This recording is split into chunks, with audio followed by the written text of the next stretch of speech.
¿Qué tal a todos? Les mando un saludo, esperando en Dios que se encuentren muy bien. Bienvenidos a mi canal de Quimera Drummer. Mi nombre es Claudio González. En este canal hablo de, en realidad, todos aquellos temas que a mí me interesa hablar. Ojalá eh, siempre para la gloria de Dios y para el beneficio de aquellos que escuchan. Hoy día vamos a hablar un poco de soteriología. ¿Qué es la soteriología? Es aquella rama de la teología cristiana, bueno, de la teología en general, que tiene que ver con eh, la salvación del hombre. ¿Cómo es que la posición cristiana, cómo es que un pecador, aquel que ha quebrantado la ley, aquel que es injusto, aquel que por causa de su pecado y del pecado original eh, merece la muerte delante de Dios, puede llegar a la presencia del tres veces santo Dios y no ser consumido en el intento? ¿Cómo es que un hombre pecador puede pararse frente a Dios, el Creador, el Santo, cuya santidad es fuego consumidor? ¿Cómo puede estar delante de Él sin en el momento ser consumido por su ira por causa del pecado? Esa es la soteriología cristiana.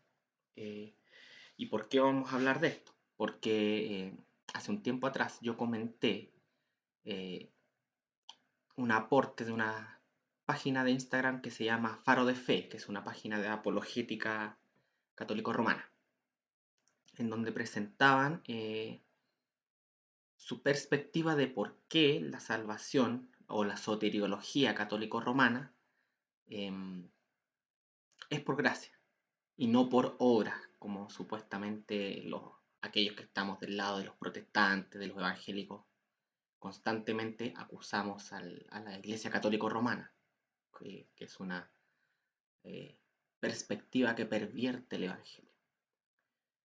A raíz de esto se creó un diálogo en los comentarios eh, que pasó de la soteriología a la metafísica, al área de las causas y efectos, la soberanía de Dios, la predestinación,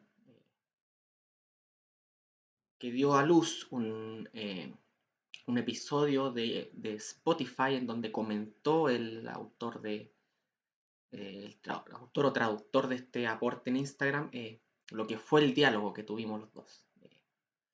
Debo decir que fue un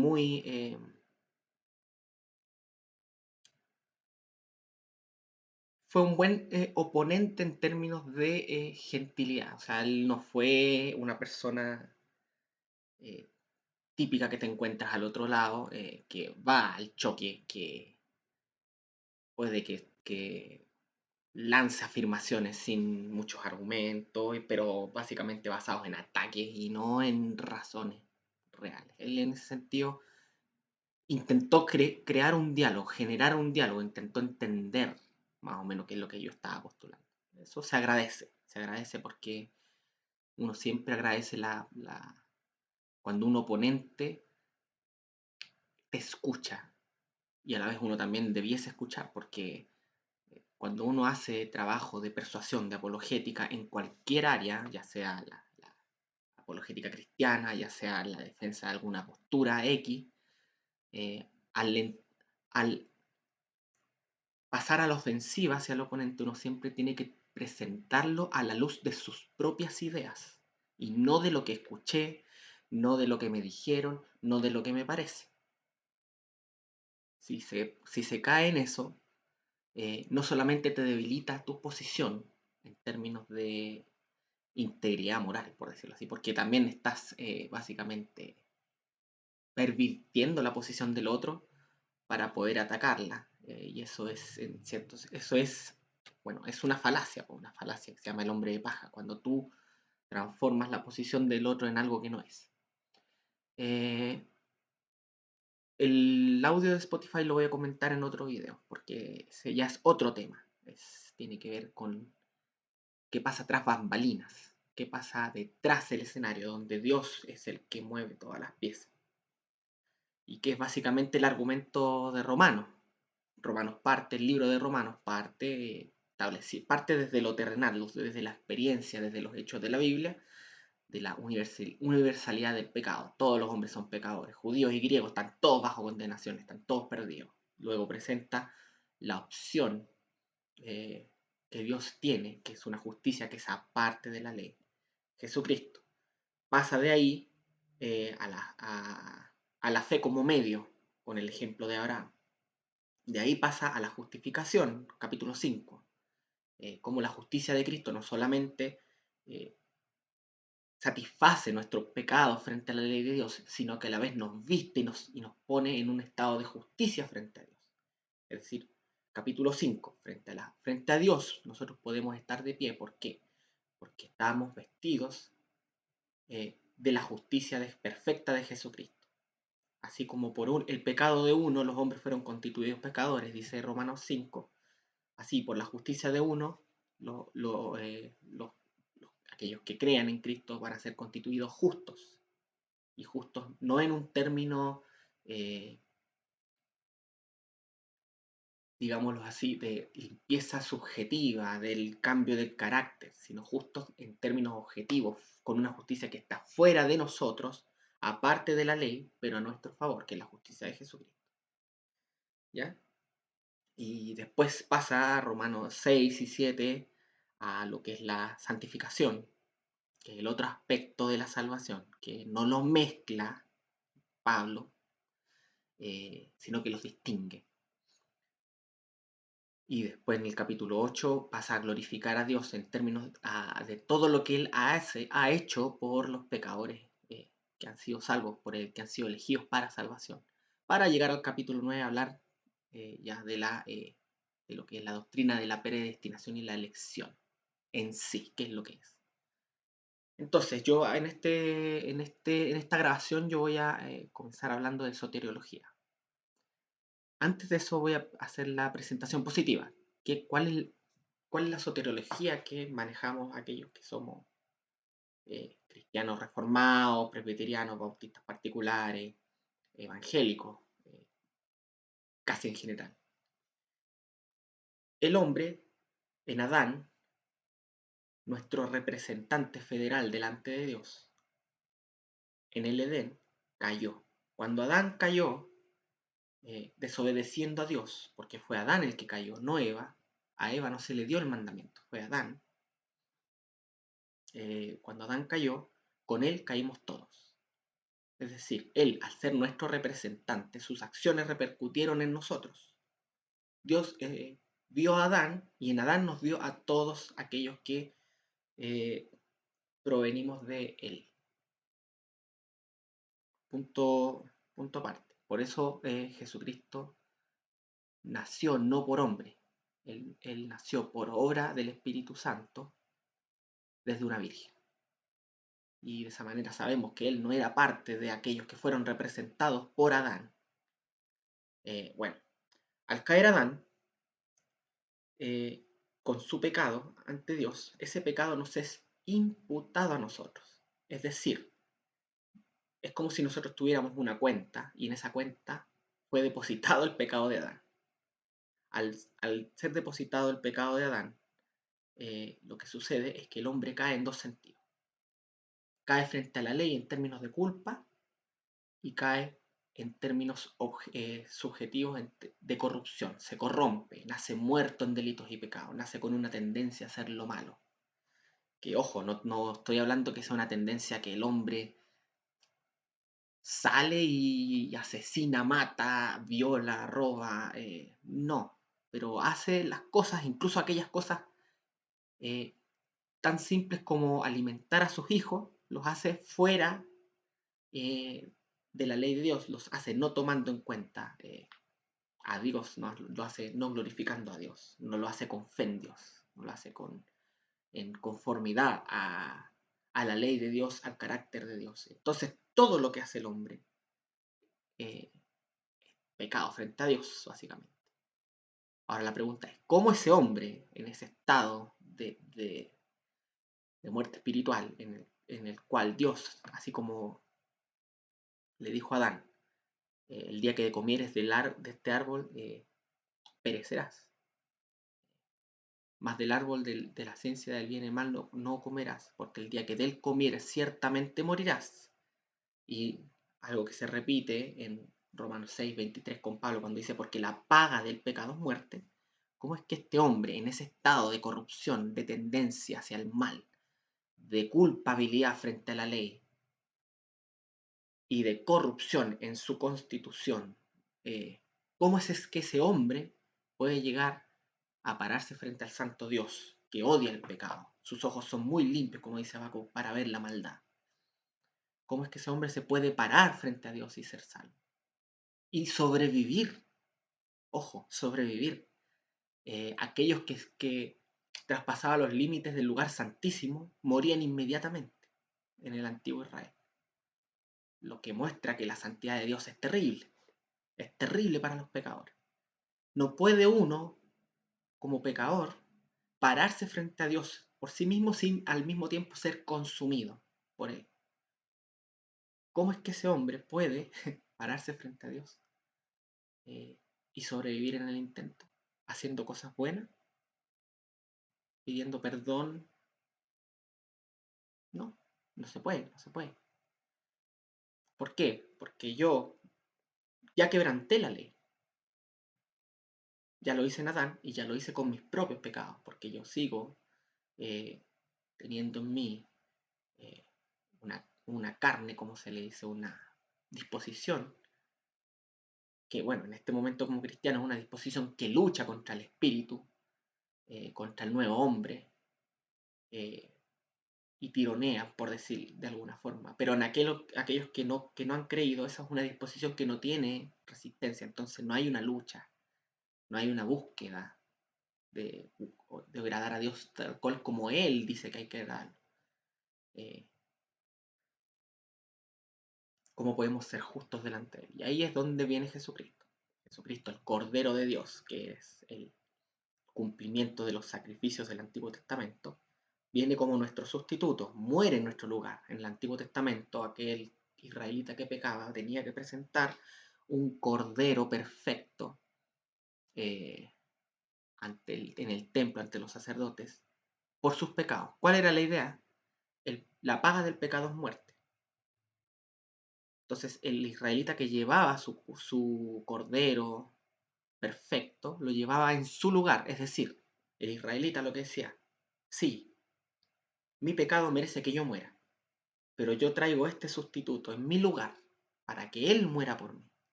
Eso es lo que hace Jesucristo. Él muere en el lugar de su pueblo, en el lugar de aquel que cree en Él, para que por causa de sus pecados, Él no tenga que morir.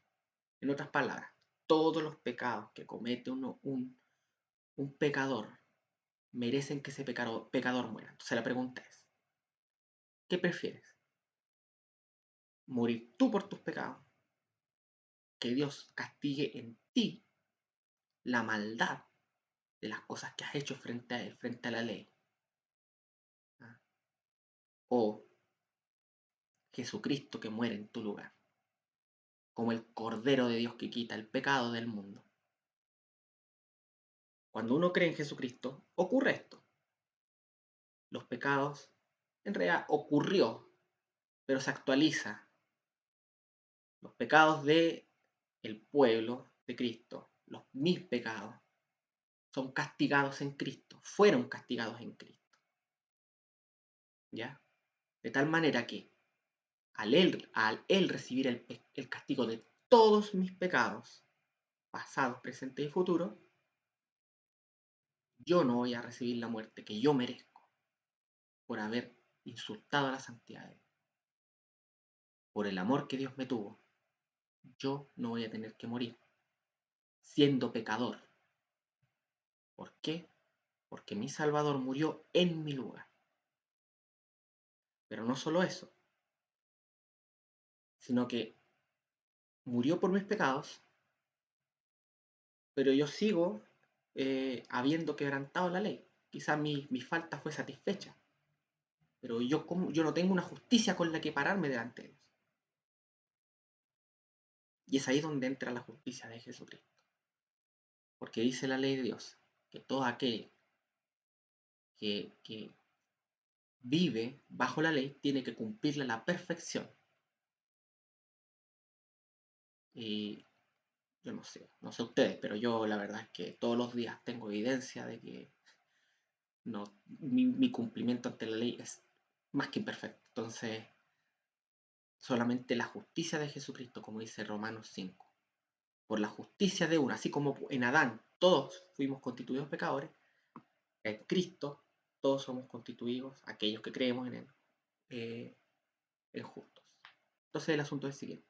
Cristo, al morir, satisface la, la, la deuda que tenemos ante la ley y con su justicia perfecta, su obediencia perfecta ante la ley, te da su justicia como vestidura para que tú, cuando estés frente a Dios, no seas consumido.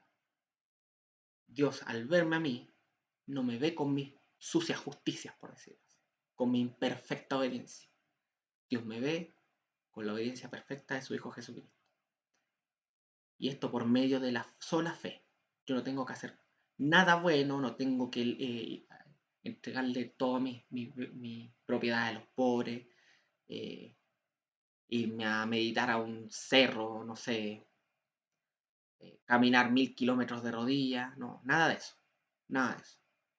Solamente creyendo en Jesucristo soy salvo. Esa es la presentación de la soteriología eh, cristiana desde nuestro sector. Gracias a Jesucristo, aquel pecador que cree en Él es salvo, y es salvo con seguridad. Todos sus pecados son pagados por Él. Y la justicia de Jesucristo le viste para que pueda estar frente a Dios y pararse frente a la santidad de Dios, sin temor a ser consumido por Él.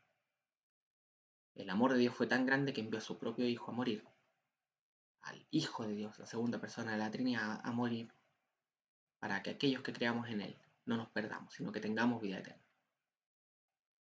Tengamos, y la tengamos con seguridad.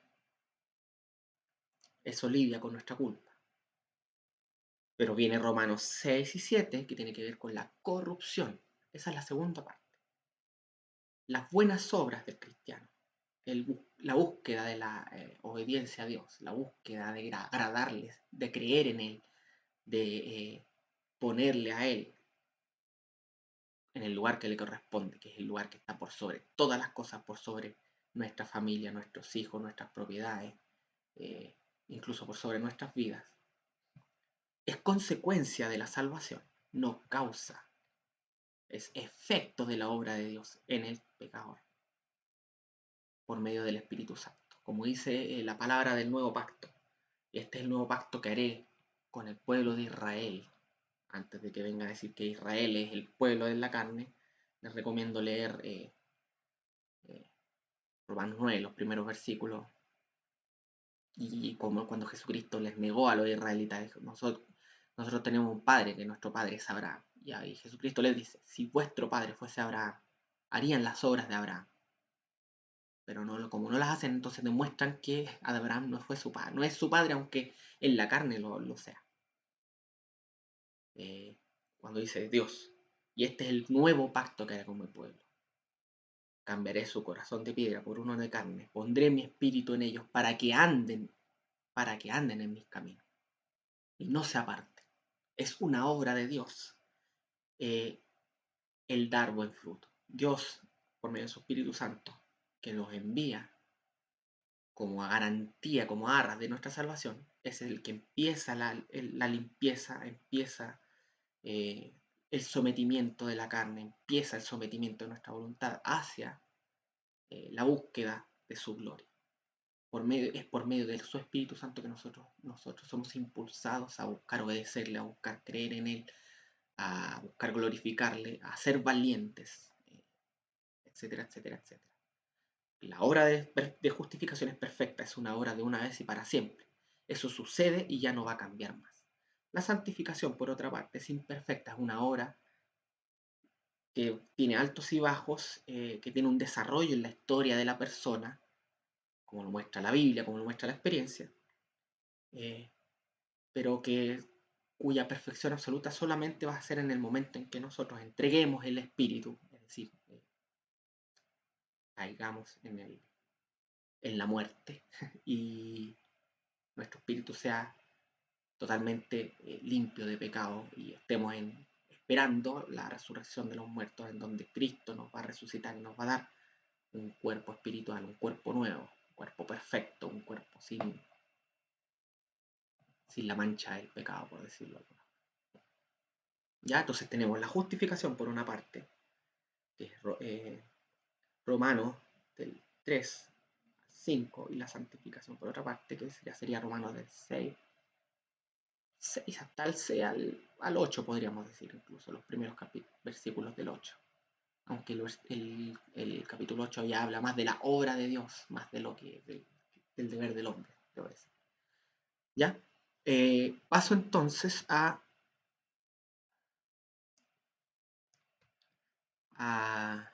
esta cosa de repente me cuesta. A lo que venimos. Voy a comentar un poco cómo de esta presentación que hice se diferencia la soteriología católico romana. Este es el aporte en particular, y este es mi comentario principal, que dio inicio al diálogo que hubo con este chico, con este grupo. ¿Ya? Que vuelvo a decirlo, fue muy respetuoso, fue muy respetuoso para presentar su posición. Y vamos a comentarla panel por panel. Pregunta: ¿las obras pueden obtener la salvación? Este es un artículo adaptado desde la página Catholic Answers, que es una página apologética católica muy famosa, conocida. James White, gran apologista bautista, reformado particular, ha tenido debates con gente de Catholic Answers, así que no es algo menor. Vamos. Dice, pregunta: ¿por qué la Iglesia Romana Católica nos enseña la doctrina de la justicia por obras, según la cual mediante las buenas obras uno puede ganarse la salvación? Esa sería, yo creo, que es la objeción que uno presenta. Yo no la presento de esta forma, pero esa es como la idea general. La respuesta dice: la Iglesia Católica nunca ha enseñado tal doctrina y, de hecho, ha condenado constantemente la idea de que los hombres puedan ganarse o merecer la salvación. Ya hasta el momento uno no podría objetar nada, pero en realidad esto es una introducción, porque una cosa es eso y otra cosa es la forma en cómo opera la gracia de Dios para salvar al pecador dentro de la soteriología católica. En la soteriología evangélico-protestante, Dios justifica al pecador con una justicia perfecta, que es la justicia aparte de la ley, que es la justicia de Jesucristo, y con su espíritu lo santifica. Pero esta obra de santificación no afecta en nada la justificación con la cual el, el pecador que ha llegado a creer es vestido, es declarado justo. ¿Ya? La obra de hacer justo al pecador, que es la obra de santificación, eh, no afecta la declaración de Dios de que este pecador que está siendo santificado ya es justo delante de él, ya no tiene deudas frente a la ley, es perfectamente limpio eh, delante de Dios. De tal manera que Dios es el que justifica al impío y es o sea, el justificador y el que perdona los pecados. Eh, dice, la Iglesia Católica nunca ha enseñado tal doctrina y de hecho ha condenado constantemente la idea de que los hombres ya... La soteriología católica, teología de la salvación, está arraigada en la tradición apostólica, y en las escrituras, y afirma que solo la gracia de Dios totalmente inmerecida por las obras uno se salva. Por la gracia de Dios totalmente inmerecida por las obras uno se salva. Ya, acá quiero hacer una aclaración. Sí, la Iglesia Católico Apostólico Romana enseña que la salvación es por gracia. ¿Ya? El problema está en cómo es que esa gracia opera para salvar al pecado. Ya vamos a ver la diferencia entre uno y otro. Dice, la Iglesia enseña que es la gracia de Dios, de principio a fin, la que nos justifica, santifica y salva. Ojo aquí, acá hace una distinción entre justificación y santificación, pero en los hechos no las distingue, sino que las mezcla. Lo vamos a ver más adelante. Dice, como explica Pablo en Filipenses 2:13, porque Dios es quien obra en ustedes tanto el querer como el hacer para su buena intención. Esta es otra traducción, no tengo claro cuál versión es, pero básicamente es lo que dice eh, con un pequeño cambio, porque en la Reina Valera acá dice por su buena voluntad, no para su buena intención. Porque Dios es quien obra usted tanto el querer como el hacer para su buena intención.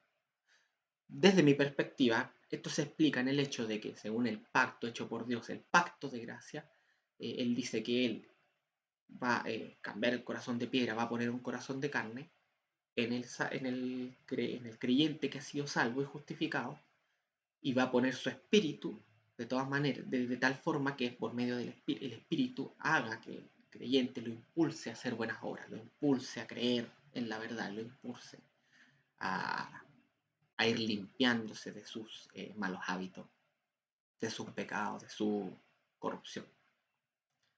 Que es lo que empieza la lucha en el cristiano entre la carne y el espíritu, como dice Gálatas 5. Pero acá esto en la soteriología católica, que pone la iniciativa en el hombre y no en Dios, no lo logro entender mucho, porque esto implica una negación de su objeción hacia la postura calvinista, eh, que justamente armoniza con estas palabras de Pablo. Ya, vamos al siguiente panel. Dice, observa que las palabras de Pablo presuponen que el cristiano fiel no solo desea ser justo, sino que trabaja activamente para conseguirlo.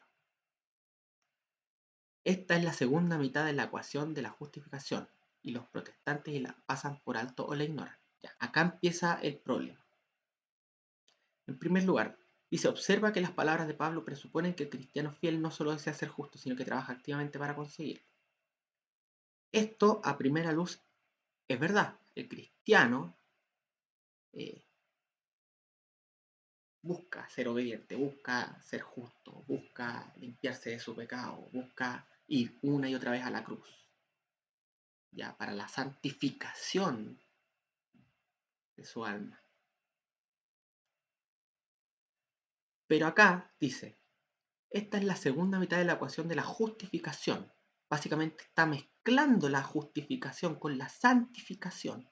Y además acá está pasando las palabras, por alto las palabras de Pablo, porque las palabras de Pablo ponen la iniciativa en Dios. Es Dios el que obra en ustedes, el querer como el hacer. Es decir, si yo quiero ser justo, si yo quiero trabajar activamente para mi justicia es porque Dios puso el querer en mí. Y no solamente pone el querer, sino el hacer. Yo deseo, pero a la vez hago. Es Dios el que hace la obra, ¿ya? Según su buena voluntad. Pero acá, él dice que nosotros olvidamos que esta es la mitad de la ecuación de la justificación. Y ahí es donde empieza el problema. Como les dije antes, la justificación es una obra terminada, es una obra que una vez que se... es una obra que una vez que se ejecuta por parte de Dios, es decir, en el momento en que el pecador cree, Dios declara a ese pecador justo, eso no va a cambiar. La santificación no es una mitad que se nos olvida. La santificación es la consecuencia de la justificación, pero no es una mezcla de la justificación. Nosotros nos... ¿Y, ¿Y cuál es la consecuencia de esto? Que para ellos la justificación del creyente no está solamente depositada en la justicia de Jesucristo. La justicia de Jesucristo no es suficiente. La justicia de Jesucristo, con la cual nos paramos frente a Dios, necesita de las obras del cristiano fiel que desea ser justo y trabaja activamente para ser justo, que es lo que yo acuso acá, que la justificación es infusa, es decir, yo no soy salvo por una justicia fuera de mí. Yo soy salvo por esa justicia más la justicia que está en mí. Es mi justicia y la justicia de Jesucristo mezcladas las que conforman aquella justicia con la cual yo me voy a parar delante. ¿Ya? Y eso es un problema gravísimo, gravísimo. Esta es la segunda mitad de la ecuación de la justificación y los protestantes la pasan por alto o la ignoran. Acá pasa a Santiago. Es un texto muy preferido por la gente que eh, gusta de mezclar las obras propias con la justicia perfecta del Hijo de Dios. Dice Santiago 2.17, nos recuerda que la fe por sí misma, si no tiene obras, está muerta. Suspendamos eso un rato, sigamos leyendo. En el versículo 24, Santiago dice, ustedes ven que el hombre es justificado por las obras y no solo por la fe. Y más adelante, porque así como el cuerpo sin el espíritu está muerto, así también la fe sin las obras está muerta. ¿Ya? ¿De qué manera el católico entiende estos versículos? Cuando ellos leen Santiago 2.24, ellos piensan en la justicia con la cual uno se para frente a Dios. Es decir, el hombre es justificado por mis obras, porque dice, esas son las obras que el hombre ejecuta. Yo voy a ser justificado frente a Dios. Es decir, yo estoy parado frente a Dios. Y por mis obras yo voy a ser justificado. Y no solamente por creer en Jesucristo. Nuevamente vemos que las obras del creyente son mezcladas con la justicia de Jesucristo para así conformar la justicia con la cual Él se va a parar frente a Dios. ¿Ya? Sin embargo, vámonos a Santiago 2. Vamos a ver que esto es una mala interpretación de las palabras de Santiago. Los versículos clave de Santiago son estos. El 18 es clave acá. Pero alguno dirá, tú tienes fe y yo tengo obras. Muéstrame tu fe sin tus obras y yo te mostraré mi fe por mis obras. El objetivo de Santiago acá no es hablar de la justificación frente a Dios. ¿Ya? No está hablando de lo mismo que habla Pablo en Romanos del 3 al 5. No. Acá lo que Santiago está queriendo hablar es sobre cómo alguien que profesa ser creyente demuestra que realmente lo es. Dice, pero alguno dirá, tú tienes fe y yo tengo obras. Entonces le responde, muéstrame tu fe sin tus obras. Imposible. Tú puedes decirme que tú tienes fe. Esa es tu profesión de fe. Pero que tú me lo digas no me dice nada. Pero el otro que tiene obras dice, yo te mostraré mi fe por mis obras. ¿Ya? Porque la fe verdadera necesariamente causa en el creyente el obrar. Te lo voy a demostrar con un ejemplo muy fácil. Si yo veo que una casa se está incendiando y hay un hombre sentado eh, viendo tele en esa casa que se está quemando y está a punto de incinerarse completamente, y voy y le digo, amigo, tu casa se está quemando, sal de ahí, arranca, tu casa se está quemando. Y esa persona me ve y me dice, sí, te creo, la casa se está quemando. Pero sigue sentado viendo tele, ¿qué me está demostrando?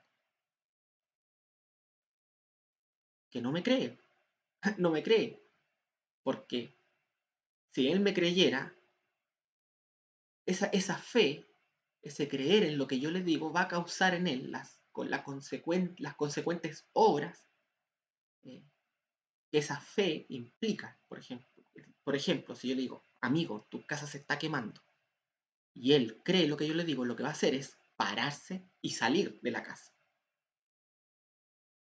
Esa es la relación entre la fe y las obras. La fe, cuando es una fe verdadera, necesariamente va a generar frutos de obras. La santificación es por fe también.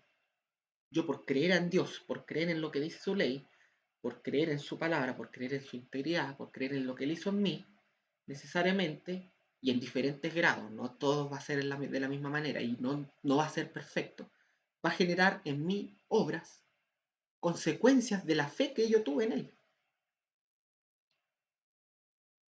Pero acá Santiago se está enfrentando a un tipo que dice que tiene fe. ¿De qué sirve que alguno diga que tiene fe si no tiene obras? Dice. Acá el asunto es cómo una persona que dice creer da justificación de esa profesión de fe frente a otras personas, no frente a Dios. ¿Se entiende? Acá la persona que dice yo tengo fe está parado frente al otro que le exige que demuestre su fe por medio de sus obras, no frente a Dios. Dios no necesita de tus obras para saber si tú tienes fe o no. Dios no necesita. Dios sabe si tú tienes verdadera fe o no. Si tú dices que tienes fe, Dios sabe si estás mintiendo o no. Pero yo no lo sé. Y mi hermano que me conoce a mí tampoco lo sabe. ¿Cómo sabe que yo de verdad soy un creyente? ¿Cómo sabe que de verdad eh, yo creo en Cristo? Vamos, dice, hermanos míos, ¿de qué aprovechará si alguno dice que tiene fe y no tiene obras? ¿Podrá la fe salvarle? Es decir, la fe que dice tener salvarle. Esto no es una afirmación de que esa fe existe, por si acaso. Dice, y acá es lo mismo, y si un hermano o una hermana están desnudos y tienen necesidad de mantenimiento cada día, y alguno de vosotros les dice, id en paz y calentados y saciados, pero no les dais las cosas que son necesarias para el cuerpo, ¿de qué aprovecha? El mismo ejemplo. Yo puedo decir que tengo fe, yo puedo decir tengo fe, yo creo en Dios, no, yo creo en Dios, yo creo en Dios, yo creo en Dios. Pero ¿qué hay en tu vida que demuestre que esas cosas que dices es verdad? Así también, la fe, es decir, el decir que uno tiene fe, si no tiene obras, es una muerte en sí misma. La confesión de fe es muerta en sí misma. Acá no estamos hablando de alguien que tiene una fe verdadera, acá hablamos de alguien que dice tener fe solamente, pero que sus obras nos demuestran que en realidad no tiene esa fe que dice tener. Y acá volvemos a lo mismo. Dice, pero alguno dirá, tú tienes fe, yo tengo obra, muéstrame tu fe sin tus obras y yo te mostraré la fe por mis obras. ¿Ya? Que es lo que comenté recién. Dice, tú crees que Dios es uno, bien haces. También los demonios creen y tiemblan. Ojo, contrario con lo que se cree acá, nos está diciendo que la fe, es decir, el creer en Dios, no salva si no tiene obras porque los demonios creen en Dios y aún así no son salvos. Perdón, pero la Biblia en dónde enseña que los demonios, que Cristo murió por los demonios. Si alguien me demuestra que Cristo murió por los demonios, por los ángeles caídos, yo te puedo creer. Pero el argumento de Santiago es un argumento irónico. ¿Por qué? Porque dice, tú crees que Dios es uno, bien haces. Es decir, esa persona dice que cree que Dios es uno y bien hace. Pero después lo compara con los demonios. Dice, también los demonios creen. Pero ojo, los demonios sí creen que Dios es uno, pero ellos tiemblan. Esta persona que dice que tiene fe, supuestamente, ni siquiera tiembla. No tiembla. En cambio, un demonio sí cree que Dios es uno y tiembla por esa verdad. Más quiere saber, hombre vano, que la fe sin obras es muerta. El tema sigue siendo la confesión de fe, el decir que uno tiene fe. Justificado acá no tiene nada que ver con la justificación de la cual habla Pablo. Tiene que ver con la justificación. Es decir, si yo digo que tengo fe y no tengo obras, que justifiquen lo que yo digo, entonces lo que yo digo no tiene fundamento, no tiene algo sobre lo cual demostrarse como una verdad. Ese es el tipo de justificación de la cual habla Santiago. Porque Abraham demostró por medio del sacrificio de su hijo que creyó en Dios. Es decir, sus obras dieron prueba de que su confesión de fe era verdadera. Vosotros veis pues que el hombre es justificado por las obras y no solamente por la fe. Volvemos a lo mismo, no solamente por decir que tiene fe. ¿Ya? Las obras del hombre demuestran que él verdaderamente es un creyente y no el meramente decir que es un creyente. Lo mismo Rahab. Rahab, la ramera, al, al proteger a los espías de Israel que fueron a Jericó, demostró que creían en ese Dios que ellos estaban representando cuando fueron a Jericó. Sus obras demostraron que sus palabras eran ciertas. ¿Ya? De la misma forma que el cuerpo sin espíritu está muerto, así también la fe, es decir, el decir que uno tiene fe, si no tiene obras, está muerta. ¿Ya? Esta persona, de la cual habla Santiago, es una persona que no tiene fe. Dice que tiene fe, pero no tiene fe. ¿Y por qué sabemos que no tiene fe? Porque su vida, sus obras, su obrar, su vivir, sus hábitos demuestran que en realidad lo que dice con la boca es una mentira. ¿Ya? Acá no tienes, Santiago no está hablando de la justicia frente a Dios. No está hablando de cómo el pecador puede ser justo frente a Dios. Acá está hablando de cómo aquel que dice que tiene fe puede demostrar que esa confesión de fe es correcta. ¿Ya? Y ahí está el problema de la interpretación de este pasaje por parte de nuestros amigos de Faro de Fe. Malinterpretan el pasaje. Yo escribí un artículo comentando estos versículos que los voy a dejar el link acá en este video y para que lo lean, para que lo analicen, en donde hago una exégesis de Santiago 2.26. Dice, el Concilio de Trento armoniza la necesidad de la gracia y de las obras. Si alguien dice que el hombre puede justificarse ante Dios por sus propias obras, ya sean hechas por sus facultades naturales o por las enseñanzas de la ley, sin la gracia divina por medio de Jesucristo, sea anatema. Ojo con esto que dice el Concilio de Trento.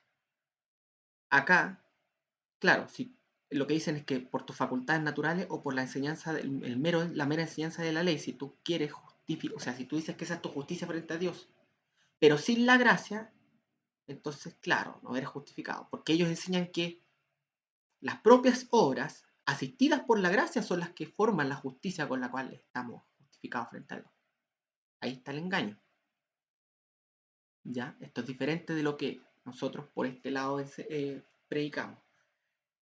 Que nuestras obras de gracia no forman parte de la justicia con la cual nos vamos a presentar delante de Dios. Es decir, mi santificación no va a ser la justicia por medio de la cual yo voy a ser juzgado delante de Dios para llegar al reino de los cielos, sino la justicia sola de Jesucristo. ¿Ya? Pero ellos no, pues para ellos, estas obras que yo hago, asistidas por la gracia, forman parte de la justicia eh, por medio de la cual yo voy a ser justificado. Yo voy a ser salvo delante de Él. Mezclan la santificación con la justificación. Sea anatema, es decir, se declara el querem, sea maldito. ¿Ya? Los padres conciliares continuaron diciendo, si alguien dice que el pecador es justificado por la sola fe, es decir, que no se requiere que coopere nada más para obtener la gracia de la justificación y que no es necesario en modo alguno que esté preparado y dispuesto por la acción de su propia voluntad, sea anatema. Básicamente está con esta anatema condena la posición protestante. Porque nosotros decimos, según una de las máximas de las 5 solas reformadas, nosotros decimos que solo por medio de la fe en Jesucristo, sin ningún tipo de obra de por medio, ni siquiera las obras de santificación, somos justos delante de Dios, perfectamente justos. Porque yo me pregunto, ¿de verdad alguien piensa que la obra perfecta de Jesucristo es insuficiente delante de Dios? Dice la Biblia en Isaías 53 que el siervo de Dios va a ver el fruto de su sacrificio, va a quedar satisfecho. El fruto de su sacrificio es la salvación de su pueblo. Ese es el fruto de su sacrificio, no es el fruto de su sacrificio más las obras de su pueblo, hechas por gracia, por decirlo de alguna forma. ¿Ya?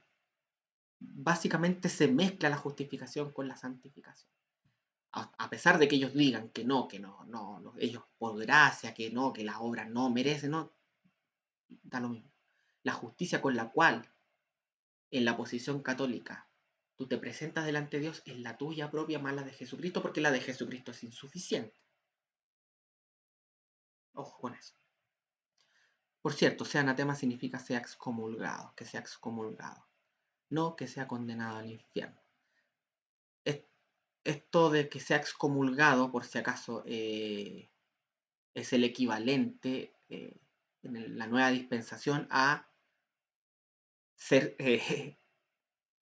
sufrir la pena capital por transgredir los límites del lugar santísimo, como se hacía en el Antiguo Testamento. Esto es una condena querem, que es la condena más grave dentro del, del sistema de la ley, porque es una condena que tiene que ver directamente con Dios. Cuando yo peco contra mi prójimo, claro, también peco contra Dios. Sin embargo, es más grave que yo peque contra Dios a que yo peque contra mi prójimo. ¿Ya? Cuando yo peco contra Dios, yo soy sujeto a su juicio directo. Porque yo transgredo eh, los límites del lugar santísimo.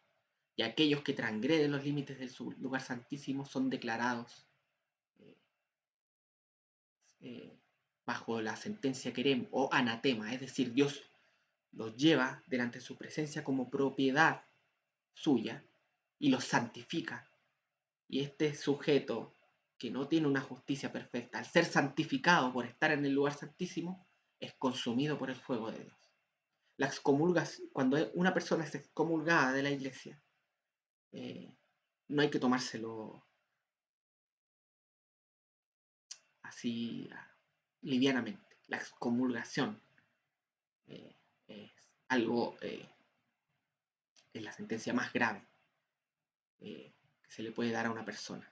Sin embargo, aún para eso, en la actual dispensación, la misericordia de Dios es tal que aún para el excomulgado hay esperanza. Porque, como dice eh, Mateo 18, el objetivo de la disciplina, incluida la excomulgación, la excomunión, es que aquel que es excomulgado entre en sí, se dé cuenta de lo mal que lo hizo y vuelva. ¿Ya? Cuando una persona es excomulgada de la iglesia, claro, se usa para, es una herramienta de disciplina para mantener pura la iglesia, pero también es con el objetivo de que esa persona excomulgada eh, entre en sí, mire su propio andar, se dé cuenta de lo mal que hizo, vuelva y vuelva al redil. ¿Ya? Por cierto, no, la frase se usaba en los documentos conciliares en un sentido técnico-teológico, no en el mismo sentido que en la palabra anatema se encuentra en las escrituras. Ya, puede que ellos la usen en ese sentido, pero bueno, no voy a comentar eso, no merece más comentar. Lejos de enseñar una doctrina de justicia por obras, eso sería pelagianismo, claro, es semipelagianismo, no pelagianismo, que fue condenado en el Concilio de Cartago, la Iglesia Católica enseña la verdadera doctrina de la justificación. Para ello, la doctrina de la justificación consiste en que la justicia de Jesucristo más tu justicia, y ojo, que yo agregaría también los méritos de los santos, ¿sí? Porque esto, la justicia con la cual uno se presenta frente a Dios es una mezcla de justicia, no es la sola justicia de Jesucristo, eso es tu justicia delante de Dios, y con eso tú te vas a presentar delante de Él. Yo me pregunto, si la justicia de Jesucristo no fue suficiente, ¿qué te hace pensar que tu propia justicia va a ser suficiente para ser salvo? Esta doctrina es desesperante. O sea, si yo soy un pecador y yo creo en esto, y yo de verdad tomo en serio, como lo hizo Martín Lutero, tomo en serio la santidad de Dios, tomo en serio la ley de Dios, tal cual se presenta en la Biblia, yo viviría desesperado. Porque si la justicia de Jesucristo no es suficiente para justificarme delante de Dios, y si mi propia justicia, no la voy a comparar con la de Jesucristo, se pretende que sea suficiente para ayudar a la justicia de Jesucristo, para que junto con mi justicia y la justicia de Cristo yo sea por mis obras, sea salvo delante de Dios, entonces estoy perdido. La doctrina católica de la salvación es una doctrina que condena al pecador al infierno. O sea, si las mismas obras del Hijo de Dios no son suficientes para que tú seas declarado justo frente al Padre, ¿qué te hace pensar que tus obras van a hacerlo? O sea, no es una doctrina que traiga paz al alma, en absoluto. por algo ellos enseñan, no sé, el purgatorio. Por el purgatorio tú tienes que purificar tu alma mediante el sufrimiento para poder entrar. Que también es una muestra más de que es tu justicia la que te da entrada al reino de Dios. Yo no viviría tranquilo creyendo esto.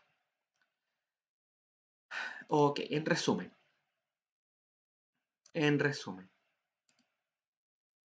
nosotros enseñamos que el creyente en el momento en el que cree en Jesucristo para salvación, sus pecados son satisfechos por la obra de Jesucristo, o es una actualización porque ya fueron satisfechos, pero se aplican los beneficios de esa obra en el creyente por medio de la fe. Por lo tanto, es justificado y es vestido de la justicia de Jesucristo y es justificado delante de Dios. Yo ahora puedo parar, como dice el autor de Hebreos, nosotros podemos ir al trono de gracia, podemos entrar al lugar santísimo con confianza, porque Cristo entró por nosotros y nosotros estamos en Cristo. Si no fuésemos perfectos, si nuestra justicia no fuese perfecta, nosotros no podríamos estar en el lugar santísimo. No podemos estar en un lugar santísimo por nuestra justicia imperfecta. ¿Ya? Entonces, por medio de la justicia perfecta de Jesucristo, nosotros ya estamos en el lugar santísimo, ya soportamos la santidad de Dios terrible que consume al pecador. Estamos allá, no como el sumo sacerdote que tenía que entrar con cascabeles y amarrado al lugar santísimo por si una imperfección hacía que muriese. No, nosotros tenemos un sumo sacerdote que ya nos tiene en el lugar santísimo. Nosotros no tenemos que tener miedo de ir al lugar santísimo porque ya nosotros somos perfectos en Cristo. Y en base a esa perfección, como consecuencia, viene la santificación, que es la obra del Espíritu Santo en nosotros, porque la obra de Jesucristo está fuera de nosotros y es perfecta y nada la va a cambiar. Y en base a esa obra viene la obra del Espíritu Santo en nosotros para limpiarnos, para hacernos obedientes, para que andemos en buenas obras, para que demos buen fruto. Algunos lo dan en 10, otros en 50, otros en 100. Pero esa obra del Espíritu Santo no va a cambiar el hecho de que Dios ya nos declaró justos. Esa es mi posición, esa es la posición de la Biblia. Pero el católico romano lo que te dice es que sí, tú eres salvo por gracia, pero esa gracia es la que asiste para que tú, por medio de la justicia de Jesucristo, que es insuficiente, más tus propias obras, te puedas parar delante de Dios. Y si es que si es que la insuficiente obra de Cristo más tus insuficientes obras logran resistir la santidad de Dios, bueno, buena suerte con eso, buena suerte con eso. Y si no, bueno, si no cometiste pecados mortales, esa insuficiencia puede ser saldada en el purgatorio, donde tu propia justicia va a ser limpiado para que puedas entrar delante de Dios. Es decir, la obra de Jesucristo es insuficiente en la posición católica. Ok. Entonces, espero que haya quedado claro las diferencias entre la soteriología de la Biblia, la soteriología de la Reforma, la soteriología de los evangélicos, con respecto a la soteriología católico-romana. ¿Cuáles son las grandes diferencias? ¿Por qué razón nosotros decimos que el evangelio católico romano es anatema? Y yo lo digo con todas sus letras, es anatema. Es un evangelio que nos salva, es un evangelio que no trae paz al alma. Y por lo tanto, a ti que escuchas, hazte esta pregunta. Si llegas a morir en este momento, ¿a dónde vas a ir? Porque caer en manos del fuego consumidor de Dios es algo terrible. Dios es santo. Y nada que sea imperfecto va a poder estar de pie delante de su santidad y resistirlo. Nada, ni nadie. Por más que hagas buenas obras, por más que te esfuerces en ayudar a tu prójimo, nada de eso te va a servir delante de Dios. Anda, corre a la cruz. Corre a la cruz de Jesucristo. Cree en ese Salvador que está colgando ahí, muriendo, para que así, creyendo en Él, tus pecados sean saldados. Ya no tengas deuda con Dios, deuda con la ley. Y la perfección de Jesucristo vas a ser tu perfección. Y de esa manera tú puedas ir al lugar santísimo con confianza, sabiendo que no vas a ser consumido por la santidad terrible de Dios. Porque ese mismo Dios que es santo te vistió por medio de la fe, de la justicia de su propio Hijo, que es suficiente para que tú puedas estar delante de Él. Y por medio de esa fe, dándote cuenta del gran amor que te tuvo Él, tú empieces a orar por amor y no por temor, no por como una moneda de cambio. Dios, tú me salvas y yo te entrego estas obras. No. El creyente que ve a ese Salvador colgado en la cruz, muriendo por él, que ve a ese Dios que cargó sus pecados en el Salvador, que no es nada más ni nada menos que el mismo creador de los cielos y de la tierra, aquel que está colgado en la cruz, no puede sino conmoverse frente a tal amor. Si yo obro el bien en cualquier medida, no lo hago para que Dios me salve, sino que lo hago porque Dios me salvó y porque Dios me amó y porque Dios merece que yo le corresponda con mi obediencia. Y si yo caigo y si yo peco, puedo acudir a Jesucristo, mi abogado, pedir perdón y ser restaurado. Y si yo peco, me duelo, porque es como si pecaras contra tu madre, que te amó, que te alimentó, que te crió, que te dio tan grande amor.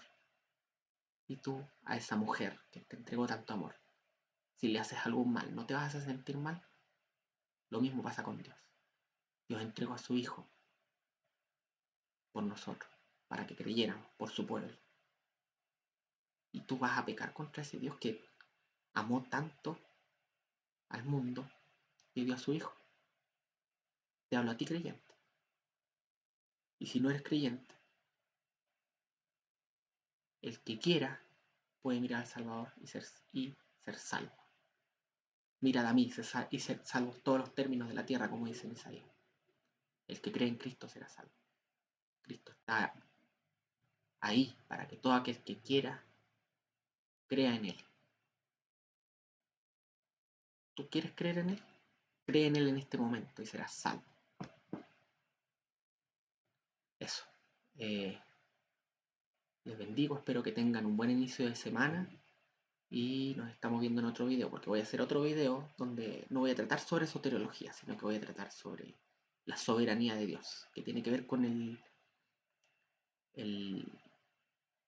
podcast de Spotify que hizo esta persona, que vuelvo a decirlo nuevamente, fue muy respetuoso, pero está equivocado, está equivocado.